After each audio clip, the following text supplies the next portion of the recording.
वरिष्ठ पत्रकार जयंत वर्मा ने कहा कि चीन की वायरोलॉजी लैब से फैला यह वायरस नेचुरल नहीं बल्कि मानव जनित है। सी टाइम से खास मुलाकात में चर्चा के दौरान उन्होंने कहा कि पूरे विश्व में फैली इस महामारी के पीछे कोई देश नहीं बल्कि कुछ लोग हो सकते हैं, जिसकी रिसर्च और जांच के बाद ही खुलासा हो सकेगा। क्योंकि ये जो लैब में बनाया वाला ये है पूरा का पूरा, ये है वायरस। ये वायरस रक्त बीज के जैसा है। जो हमारे पुराणों में है कि एक बूंद गिरता है रक्त का तो वहां से फिर एक नया राक्षस पैदा हो जाता है, तो उस प्रकार का ये बनाया गया है। कोविड से हो रही मौतों के आंकड़ों पर उन्होंने कहा कि भारत में 10 लाख से अधिक लोगों की इस संक्रमण की चपेट में आने के कारण मौत हो चुकी है। उन्होंने कहा कि सरकार का यह छुपा एजेंडा है। यही वजह है कि संक्रमित मरीजों की मौत पर कॉज ऑफ डेथ लिखा ही नहीं जा रहा। थर्ड वेव ऐसा है कि वो तो आएगी। ये जो वायरस का पूरा टेंडेंसी ऐसी है कि ये म्यूटेट करता है। तो आज यदि हमने वैक्सीन लगा लिए हैं तो अब वो उससे कैसे नया रूप लेगा। और वैक्सीन को जिस प्रकार डीडीटी से इम्यून हो गया है मच्छर, अब डीडीटी मच्छर को नहीं ख़त्म कर पाती है, तो उसी प्रकार इस वायरस से ये पूरे वैक्सीन से भी इम्यून हो जाएगा और वो नया एक रूप ले लेगा। ये तो प्रकृति का चक्र है और इसमें वो नया वेरिएंट आएगा। पर वो वेरिएंट कितना ज़्यादा संक्रामक होगा, कितना ज़्यादा घातक होगा, इसके बारे में केवल तुक्के ही लगाए जा सकते हैं। इसके बारे में कोई न रिसर्च है, न कोई ऐसी डाटा है, साइंटिफिक डाटा है जो क्लियरली ये कह सके कि क्या होगा। अब पहले कह रहे थे कि बच्चे इसमें प्रभावित होंगे, अब कह रहे हैं नहीं, बच्चे प्रभावित नहीं होंगे। तो रोज़ नई नई बातें WHO से आ रही हैं, एम्स से आ रही हैं, ICMR से आ रही हैं, और वो बाबा रामदेव भी कई बातें कह रहे हैं। उनमें आपस में सारी लड़ाई हो रही है, मूल मुद्दे से लोगों का ध्यान हटाया जा रहा है। यही सब चल रहा है, बस और कुछ नहीं। कोरोना का दूसरा वेरिएंट भारत का है लेकर मचे विवाद पर उन्होंने कहा कि विश्व स्वास्थ्य संगठन के मुताबिक यह वेरिएंट भारत का ही है, जिसका सबसे ज्यादा असर भारत में ही देखा गया है। कोरोना वायरस की रोकथाम के लिए किए जा रहे वैक्सीनेशन पर उन्होंने कहा कि यह वैक्सीन पुराने वेरिएंट को लेकर तैयार की गई थी।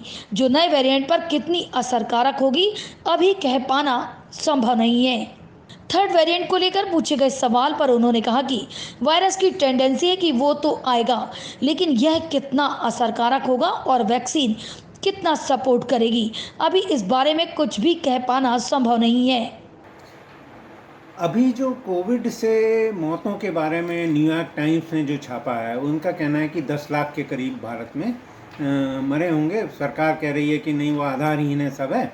परंतु भारत में ही भास्कर अखबार ने और कई लोगों ने रिसर्च करके, और रिसर्च क्या की, उनने टोटल डेथ सर्टिफिकेट निकाले और डेथ सर्टिफिकेट निकाले और ये कहे कि लास्ट ईयर में इसी दौरान में कितने मरे थे और इस साल कितने मरे हैं। तो जो टोटल नंबर ऑफ डेथ्स हो रही हैं वो इतनी ज़्यादा हो रही हैं जितनी गवर्नमेंट रिपोर्ट करती है वहीं। जबलपुर में भी जो चौहानी में जो उसके लिए डेडिकेटेड एक पूरा श्मशान है, वहाँ पे 30-30, 40-40 लोगों की वहाँ अंत्येष्टि होती है। और सरकार वो 2-3 बता रही है। अजय विश्नोई यहाँ एक विधायक थे, उन्होंने ये सवाल किया मुख्यमंत्री से, तो मुख्यमंत्री ने कहा भाई अभी तो इस विषय पे अभी चर्चा नहीं करेंगे, हमको दूसरे भी बात करनी, मतलब अवॉइड कर दिया उसको।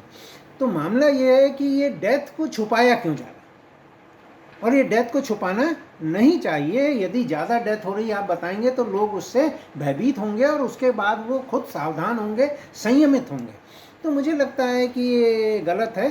और नॉर्मली अभी जो 3 लाख सरकार बता रही है कि 3 लाख भारत में कोरोना से डेथ हुई है, तो अंदाज ये है, और लगभग सभी लोग ऑफ द रिकॉर्ड, आप किसी से बात कर लें, डॉक्टर से बात कर लें, आप हर किसी से बात कर लें, वो कहते हैं कि इससे 10 गुना ज़्यादा मौतें हुई हैं। और 3 लाख यदि सरकार बोल रही है तो 30 लाख कम से कम लोग मरे होंगे, क्योंकि कॉज ऑफ डेथ जो है वो डेथ सर्टिफिकेट में लिखा नहीं जा रहा है। जो सरकारी हॉस्पिटल में जो कोविड पेशेंट है मर रहा है उसका तो कोविड लिख रहे हैं, प्राइवेट हॉस्पिटल में जो मर रहे हैं उनके डेथ सर्टिफिकेट में कॉज ऑफ डेथ वो ब्लैंक छोड़ रहे हैं। तो ये सारी बातें हैं। तो अब उसके कारण बहुत सारी समस्याएं आ रही हैं, लोगों को इंश्योरेंस के क्लेम नहीं मिल पा रहे हैं और बड़ी समस्याएं आ रही हैं, पर सरकार का इस तरफ ध्यान नहीं जा रहा है। क्योंकि कोविड मरीजों का पोस्टमार्टम किया जाना चाहिए, जिससे इस संक्रमण से हो रही बीमारी की तह तक पहुंचा जा सकता है। पोस्टमार्टम के बारे में ये कहना है कि WHO का ये इंस्ट्रक्शन है कि पोस्टमार्टम न करो, इससे फैलेगा। जबकि आज ही अखबारों में आया है कि 24 घंटे के बाद कोरोना मृत शरीर में इनइफेक्टिव हो जाता है।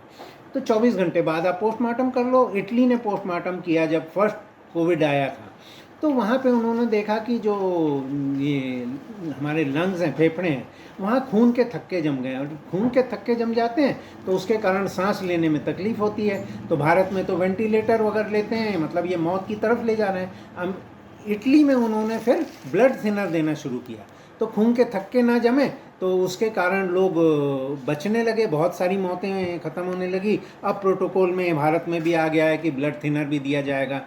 तो मुझे लगता है ये जो सेकंड वेव आई है, इसमें ये हो रहा है कि सेकंड वेव में तो कॉज ऑफ डेथ जो आ रही है वो कहीं हार्ट अटैक की आ रही है। अब हार्ट अटैक क्यों हो रहा है? तो खून के थक्के जम रहे हैं, और वो फेफड़े में नहीं जम रहे हैं, वो कोई दूसरी जगह जम रहे हैं जो हार्ट में जाके और ब्लॉकेज करते हैं। और रात को सोते सोते, जैसे कि वो सरदाना हमारे पत्रकार की डेथ हुई, और सैकड़ों लोगों की ऐसे डेथ हो रही है कि हार्ट अटैक से डेथ हो रही है। तो अब उस पर आज सरकार कह रही है कि अब हम इस पर भी डाटा इकट्ठा करेंगे कि पोस्ट वैक्सीनेशन कितने लोगों की डेथ हुई है, और उसके बाद। पर ये केवल ऊपरी ऊपरी सतही सारा काम है। मुझे लगता है सरकार का यदि सच्चाई को जानना है और इसका सच में इलाज ढूंढना है तो पोस्टमार्टम करना चाहिए, और पोस्टमार्टम करने के बाद देखना चाहिए कि एक्चुअल कॉज ऑफ डेथ क्या है।